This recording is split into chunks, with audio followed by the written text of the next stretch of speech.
This week is National Youth Violence Prevention Week, a week dedicated to raising awareness and promoting strategies for preventing youth violence. I have more on how to recognize warning signs and how you can help those affected by youth violence.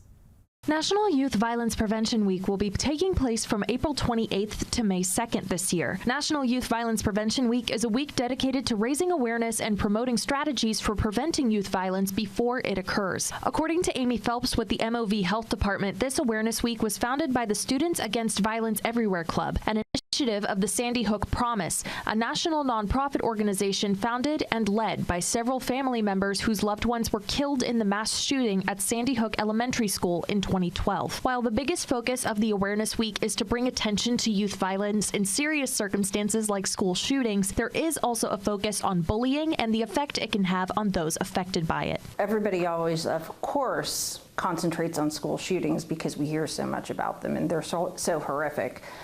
But they also want to call attention to things like bullying and even like suicide prevention that can come from some of these things. Phelps says that people who hurt themselves or others often show warning signs before they carry out an act of violence. Some of the warning signs and or threats that can be recognized are obsession with violent online content, bullying, access to guns or weapons, thoughts of harm, etc. Phelps says it should be noted that a lot of these signs can be viewed on social media as well as in real life. If you or someone you know notices these signs and believes that they are a cause for concern, Phelps says it is best to act immediately and take the situation seriously. Youths are also asked to tell a trusted adult so they can notify the proper authorities. You need to definitely reach out to a trusted adult, be that a parent, a teacher, or a coach, or whatever, and let them know what is going on so they can alert the proper authorities. Phelps says that there are resources that can help those impacted by youth violence as well as those wanting to help those struggling with its effects.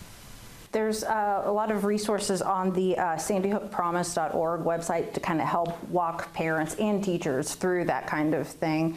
And then also, even if students or anyone would be feeling thoughts of like self-harm and everything, there's the 988 crisis and suicide line that you can call or text and they can help you. In Parkersburg, LV Hissam for WTAP News.